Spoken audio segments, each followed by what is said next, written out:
Assalamualaikum warahmatullahi wabarakatuh dan salam sejahtera untuk kita semua. Perkenalkan, nama saya Fitriani B, dosen pendidikan guru sekolah dasar Fakultas Keguruan dan Ilmu Pendidikan Universitas Muhammadiyah Buton. Semangat Merdeka Belajar merupakan salah satu kegiatan pembelajaran di mana dosen dan mahasiswa saling berinteraksi satu sama lain untuk menciptakan mahasiswa bisa bersaing, berkolaborasi, mampu berinovasi, serta terciptanya pribadi mahasiswa yang memiliki tanggung jawab untuk mengembangkan ilmu pengetahuan dan teknologi. Baiklah, saya akan mendeskripsikan mata kuliah yang saya ampu sesuai dengan bidang keahlian saya, yaitu konsep dan pembelajaran IPA SD kelas rendah dengan bobot 3 SKS yang diajarkan pada semester 1. Tujuan dari mata kuliah ini adalah sebagai calon guru dan tenaga pendidikan, mahasiswa pendidikan guru sekolah dasar diharapkan mampu menjelaskan konsep dan teori IPA, menghubungkan antara aspek teori belajar, pendekatan, model, metode, dan media pembelajaran IPA sekolah dasar kelas rendah, serta mampu merancang pembelajaran IPA SD kelas rendah secara logis, kritis, sistematis, dan inovatif. Adapun deskripsi singkat dari mata kuliah ini adalah mengkaji dan menganalisis hakikat IPA, tujuan pembelajaran IPA, membedakan konsep makhluk hidup dan proses kehidupan, hubungan antara makhluk hidup dan lingkungannya, konsep makanan dan kesehatan, konsep zat dan perubahannya, menganalisis teori-teori belajar, pendekatan, model, metode, dan media pembelajaran, sumber belajar, evaluasi, serta merancang pembelajaran IPA SD kelas rendah. Topik yang akan dibahas yaitu tentang sumber dan media pembelajaran IPA SD kelas rendah. Assalamualaikum warahmatullahi wabarakatuh. Waalaikumsalam warahmatullahi wabarakatuh. Ya, sebelum kita memulai perkuliahan kita pada pagi hari ini, marilah kita bersama-sama untuk memanjatkan doa agar dalam perkuliahan kita ini berjalan dengan lancar ya. Doa dimulai.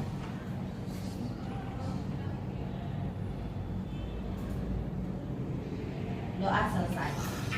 Ibu akan ajarkan pada hari ini itu CPNK-nya itu adalah menggambarkan berbagai media inovatif yang berkesesuaian dengan pembelajaran IPA rendah, sumber belajar dan evaluasi.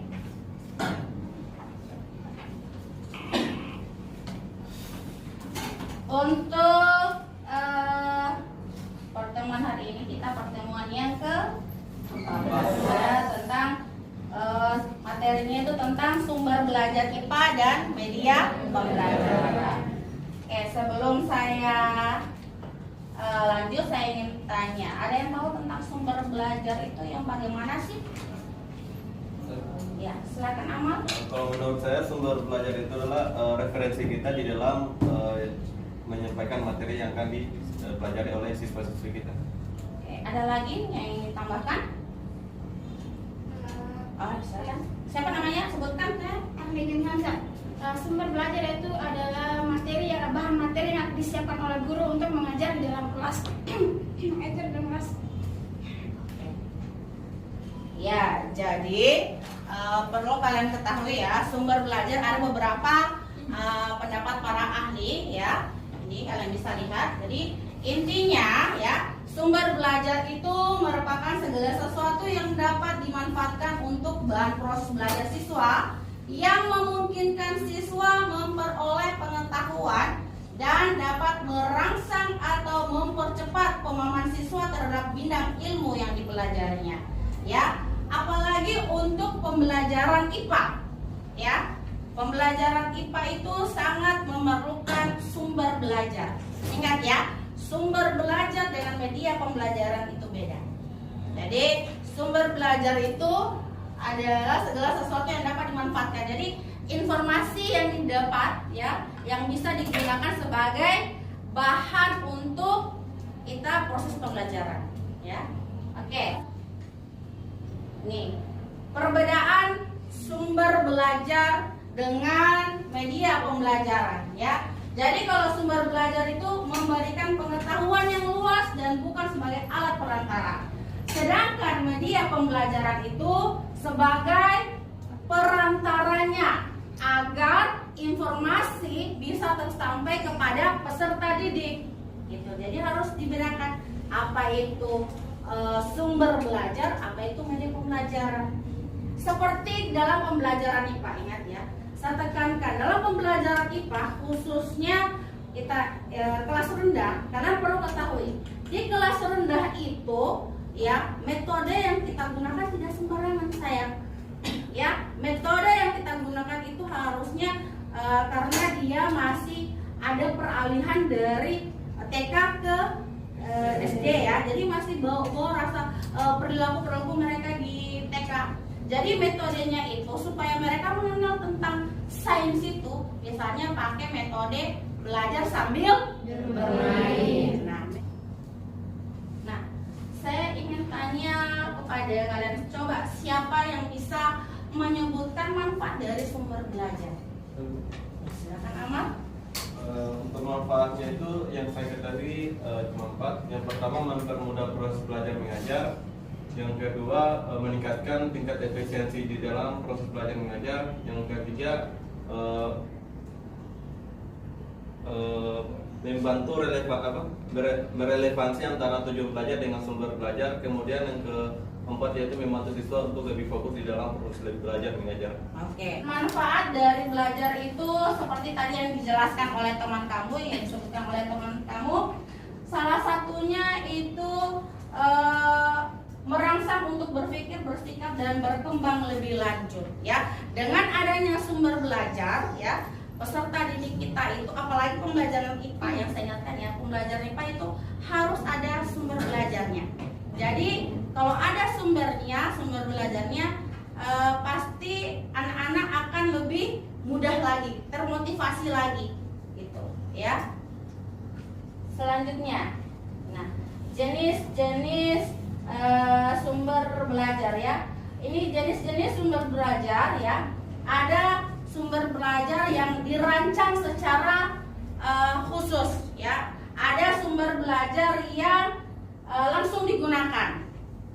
Contohnya untuk sumber belajar yang langsung yang kita rencanakan itu adalah seperti contohnya jenisnya pesan. Ya, pesan misalnya pembelajaran IPA kita buatkan dengan cerita dongeng gitu. Tapi materinya tentang pembelajaran IPA kayak mengenalkan hewan-hewan. Kayak biasanya kalau untuk kelas rendah ya, kalau mengenalkan jenis-jenis hewan atau jenis tumbuhan, alangkah baiknya itu sambil kita bermain ya, dengan kata lain kita pakai dongeng. Ya, selanjutnya sumber belajar yang berikutnya yang sering digunakan itu ada pada pembelajaran IPA itu adalah lingkungan. Ya. Jadi sumber belajar yang sering digunakan materi misalnya ekosistem. Ya, materi ekosistem atau mengenalkan alam kepada anak-anak usia yang anak kelas 1 kelas rendah itu ya. Biasanya pakai langsung ke misalnya langsung ke lingkungannya ya. Oh, ini ekosistem misalnya tentang komponen biotiknya, apa itu komponen abiotiknya secara langsung. Biasanya kita langsung bisa menggunakan dengan media perantara, misalnya media pop abu ya.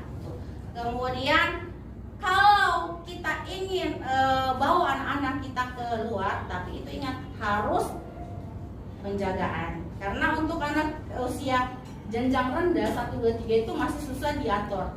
Ya, jadi perlu berhati-hati kalau kalian ingin membawa anak-anak ke ruangan yang menggunakan lokasinya luar dari kelas ya. Selanjutnya, nah ada faktor-faktor yang mempengaruhi dari sumber belajar. Oke, ada yang bisa tahu faktornya? Ada? Yang lain, faktor apa saja sih yang mempengaruhi sumber belajar? Silakan. yang mempengaruhi dari sumber belajar. Oke, yang pertama itu waktu, ya. Jadi sumber belajar yang kita gunakan itu harus sesuai dengan waktu, kan kalau di kelas itu ada waktunya ya. Jadi harus kita sesuaikan, ya. Pintar-pintar kita sebagai guru bisa manajemen, bisa mengurus itu waktu itu supaya bisa kita gunakan, ya, antara sumber belajar dengan waktu yang tepat, gitu ya. Selanjutnya kecakapannya guru, ya. Kecakapannya guru dalam mengelola sumber bahan ajar itu, ya. Jadi gimana guru itu menggunakan sumber. Jadi bagaimana inovasinya gitu. Kalian harus berinovasi dengan sumber bahan ajar itu, ya. Sumber belajar tersebut. Kemudian dan perlu diingat dalam yang terakhir itu dananya, ya. Kalau kalian membuat sumber belajar itu harus dana yang efisien, ya, tidak memberatkan. Nah, hal-hal yang perlu kalian perhatikan, ya, hal-hal yang perlu kalian perhatikan dalam memilih sebuah sumber belajar, apalagi khusus IPA, ya. Ingat tujuan yang ingin dicapai. Jadi ingat materi yang kamu gunakan itu, ya, materi yang kalian ajarkan, materi yang kamu ajarkan harus sesuai dengan sumber belajarnya. Hati-hati dalam pengambilan sumber belajarnya, ya, hati. Kemudian ekonomis, ya, harus ekonomis. Biayanya sayangnya dalam pembuatan sumber belajar itu harus sesuai dengan budget yang kalian miliki sebagai guru, ya. Selanjutnya praktis dan sederhana, mudah kamu gunakan. Dengan adanya sumber belajar itu akan mempermudah kamu dalam menjelaskan materi IPA, gitu, ya. Kemudian mudah didapat dan fleksibel. Tidak fleksibel maksudnya mudah kamu bawa, tidak kau angkat, ya. Jadi harus sesuai, ya. Jadi itu cara memilih sumber belajar yang baik, ya. Oke,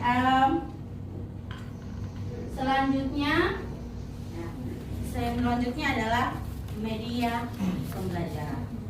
Oke, sebelum saya lanjut, saya ingin tanya, ada yang tahu apa sih itu media pembelajaran? Ya, silakan.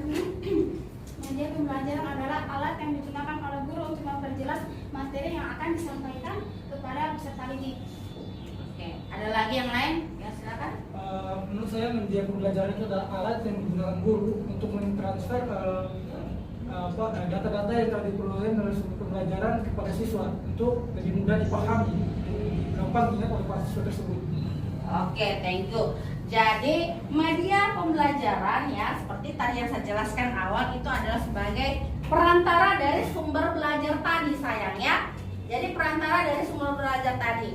Jadi media itu sangat diperlukan tadi sebagai alat bantu guru untuk menginformasikan yang didapat dari sumber belajar, ya. Jadi medianya itu alat yang digunakan itu harus yang menarik perhatian siswa, ya. Yang dengan dia lihat media itu bisa termotivasi, dia ingin belajar lagi. Oh, saya ingin belajar IPA ini, saya senang dengan karena punya media ini, gitu. Apalagi untuk kelas rendah, ya, anak kelas 1, 2, 3 itu sukanya yang berwarna-warna, sukanya yang bergerak-gerak. Ketika media itu menarik perhatian siswa, pasti akan dia coba, dia akan tahu. Kalau sudah menarik perhatian, pasti bagaimana nih materi ini, gitu. Kalau kamu sudah menarik perhatian seseorang, pasti dia cari tahu, gitu, dari kalian, ya. Intinya gitu. Begitu juga di peserta didik. Ketika media kamu sudah menarik perhatiannya, pasti dia akan memperhatikannya. Oh gini, ini ciri-ciri makhluk hidup sesuai dengan teori materi yang kemarin tentang ciri-ciri makhluk hidup. Itu adalah materi yang pertama biasa diajarkan di kelas 1. Jadi ciri-ciri makhluk hidup itu kita bungkus pakai media, kita tampilkan pakai media yang menarik perhatiannya siswa, ya. Oke, media pembelajaran IPA biasanya itu ada media pakai video, media audio, kemudian media apa lagi? Media visual, kemudian media audio visual. Oke, saya ingin tanya, ada yang tahu apa itu media audio? Silakan. Media audio itu adalah media yang digunakan memberikan informasi berupa perantaran melalui suara saja. Contohnya seperti radio begitu. Oke, ada lagi. Kalau media visual apa? Silakan. Media visual, ya silakan. Media visual yaitu media yang digunakan oleh seorang guru ketika mengajar melalui suatu bentuk atau yang dapat dilihat seperti gambar, peta, globe dan lain-lain seperti itu. Oke, good. Ada lagi yang lain? Kalau media audio visual? Silakan. Media audio visual seperti yang kita ketahui tadi, ada media visual dan audio, itu merupakan gabungan dari keduanya, di mana di situ digabungkan antara perpaduan suara dan visual gambar. Contohnya seperti bisa menggunakan fokus seperti di sini, kemudian dari laptop agar mengeluarkan suara dan gambar yang jelas. Oke, thank you atas jawabannya ya. Jadi ini macam-macam media pembelajaran biasanya diterapkan di SD ya. Biasanya diterapkan di SD khususnya pembelajaran IPA ya. Yang sering digunakan itu adalah media visual dan audio visual untuk pembelajaran IPA sayang ya, untuk pembelajaran IPA. Nah, kalau media visual itu adalah media yang tidak diproyeksikan, maksudnya tidak pakai ini LCD ya sayangnya. Dia contohnya media realia, media model, media grafis. Nah, media realia ini adalah media yang kita bawa bentuknya nyata di dalam kelas. Iya, contohnya misalnya gini, sistem misalnya kita belajar mengenalkan struktur tumbuhan, ya, akar, batang, daun, bunga. Ya, kalau untuk anak kelas SD, ya, untuk jenjang kelas 1 itu tadi saya ingatkan sangat paling ditakutkan gitu kalau kita bawa keluar mereka. Alangkah baiknya kita bawa itu media realianya. Tapi ingat harus sesuai, ya, fleksibel. Ingat, ya, harus fleksibel. Jadi medianya itu tumbuhannya, ya, yang tumbuhan kecil lah, bunga gitu, diambil kemudian diperlihatkan. Ini akarnya, ini batangnya, ini daunnya. Itu namanya media realia, sesuai dengan kenyataannya. Ya, contohnya gini. Ya, realia lingkungan. Kalau misalnya melihat bagaimana ekosistem dari kebun atau ekosistem dari sawah, bisa dibawa ke situ dilihat ya, di tempatnya langsung. Tapi itu ya, kalau kelas rendah itu hati-hati penjagaannya, gitu ya. Tetapi kalau kita misalnya takut bawa anak keluar, alangkah baiknya kita menggunakan namanya media model, ya, media model kayak gini. Tadi saya ingatkan ya, kalau media visual itu yang jadi diproyeksikan, jadi begini modelnya, media model, ya. Jadi bisa seperti siklus air, ya sayangnya, siklus air. Siklus air itu adalah media, dikategorikan sebagai media model, ya, ada gambar-gambarnya ya. Kemudian media pop-up book, itu merupakan media model juga, ya, bagian visual, ya sayang. Jadi karena kami sebagai dosen ya PGSD, karena ini media ini sangat penting bagi proses pembelajaran, khususnya untuk pembelajaran IPA, maka kami pernah tahun 2021 kami melakukan pelatihan pembuatan media pop-up book menggunakan barang bekas sebagai media pembelajaran sains di sekolah dasar. Jadi kami melatih guru-guru untuk membuat media pop-up itu dari barang bekas, ya. Jadi karena kami merasa media ini sangat penting gitu. Jadi kami melakukan pelatihannya. Gitu. Selanjutnya media grafis. Nah, media grafis ini foto, gambar, sketsa, diagram ya. Jadi kalau misalnya kalian misalnya seperti sistem pencernaan hewan, kalian ajarkan sistem pencernaan hewan misalnya sapi. Tidak mungkin kan sapi mau dibawa dalam kelas, ya? Anak-anak, ayo saya belah sapi, kamu lihat lambungnya. Tidak mungkin kan? Nah, itu guna dari media ini, perantara dari sumber informasi yang kau dapat dari buku, dengan kamu jadikan alat bantu si media ini perantara. Gitu.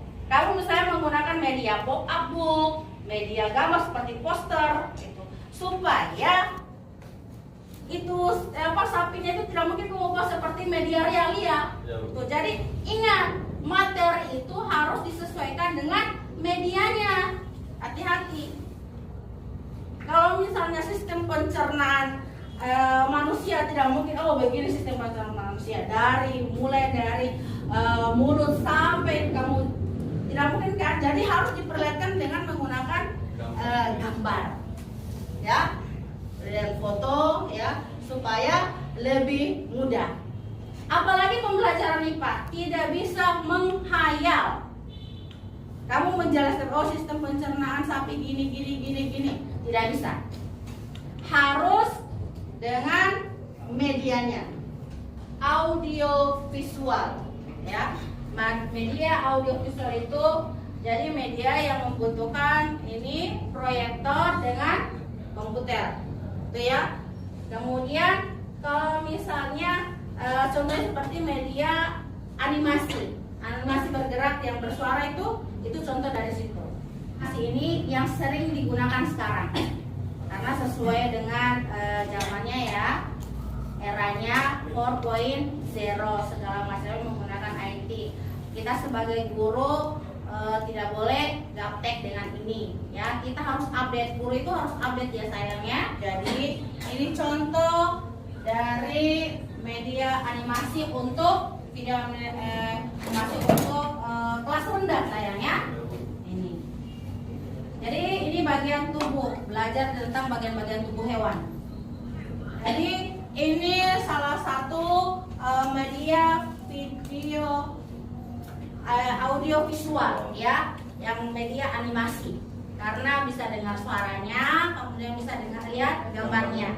Dan anak-anak lebih senang kalau, apalagi anak kelas rendah ya, suka sekali dengan model-model kayak begini ya.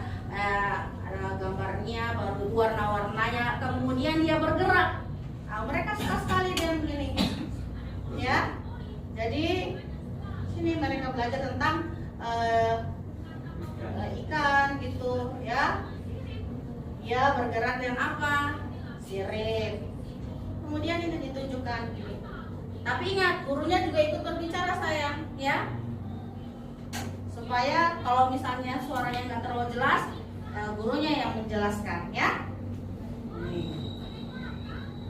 Ya, jadi ini salah satu video animasi untuk kelas. Oke. Ada yang ingin ditanyakan? Silakan. Ada yang bertanya tentang ini? Ya, silakan Amal. Baik, saya mau bertanya terkait media audiovisual. Kira-kira Bu, kendala-kendala apa saja yang ada di dalam melaksanakan media pembelajaran audiovisual? Oke.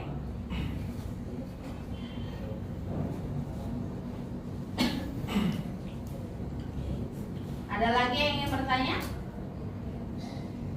Ada? Oke, tadi pertanyaan dari Amal bahwa kendala-kendala apa yang media audiovisual ya? Iya. Kendalanya apa gitu? Kalian perlu ketahui kemarin ini kan kita ada pandemi ya.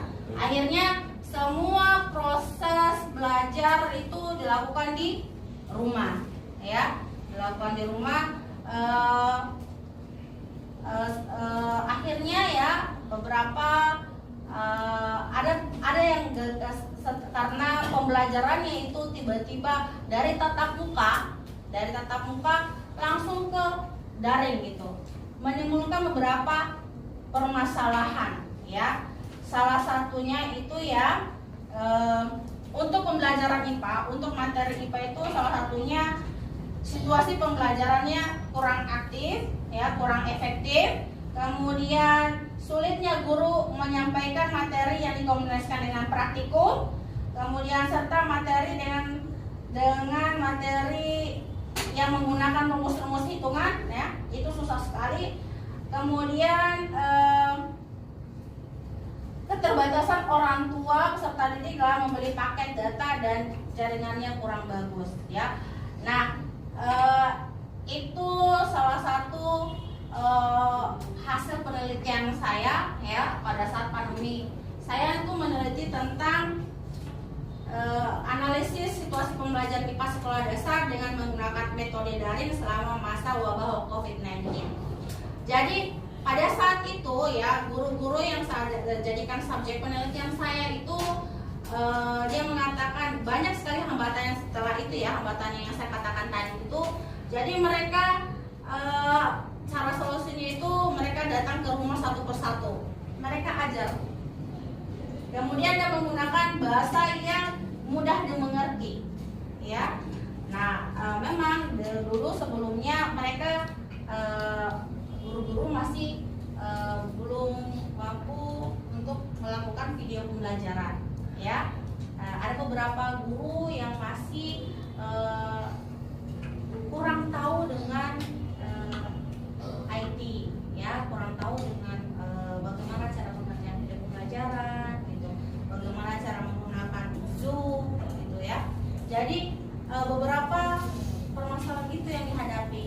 Kemudian kalau untuk video audio visual biasanya permasalahan yang dihadapi itu kalau misalnya berhubungan dengan kalau kita menggunakan pembelajaran daring, ya, biasanya itu jaringan, ya, jaringan. Jadi kalau menggunakan pembelajaran daring itu jaringan itu harus bagus, ya, fasilitas jaringan itu bagus. Tapi kalau untuk daerah kita masih kadang-kadang bagus, kadang-kadang tidak, ya. Jadi setengah mati untuk penerapannya. Kemudian permasalahan juga video animasi harus kamu sesuaikan antara materi dengan video yang akan kamu presentasikan atau kamu ajarkan, harus sesuai, harus ada penyesuaiannya. Kalau tidak itu bahaya, ya. Kemudian harus kamu kuasai materinya, ya, yang kamu akan ajarkan itu, ya. Ada lagi? Ada lagi yang ingin bertanya? Oke, kalau tidak ada, kita simpulkan untuk materi hari ini. Ada yang bisa simpulkan? Ya, silakan yang bisa simpulkan untuk materi pada hari ini. Ayo, siapa? Silakan.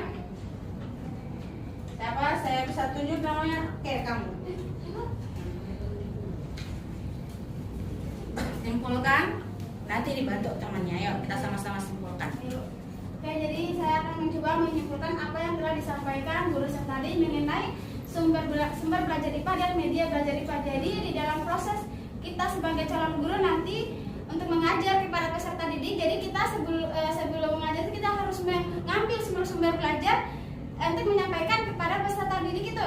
Tapi ketika kita menyampaikan, kita harus menggunakan juga medianya agar peserta didik itu lebih menarik dalam proses belajar. Karena peserta didik di kelas rendah kan umumnya kayak masih banyak bermain. Jadi ketika kita menyampaikan materi, yaitu kita bisa menggunakan dengan media yang mana bisa menarik perhatian mereka di dalam kita mengajarkan materi kepada mereka. Oke, thank you atas kedatangannya pada hari ini, ya, pada perkuliahan hari ini. Ucapkan banyak terima kasih. Billahi taufiq wal hidayah. Assalamualaikum warahmatullahi wabarakatuh. Waalaikumsalam warahmatullahi wabarakatuh.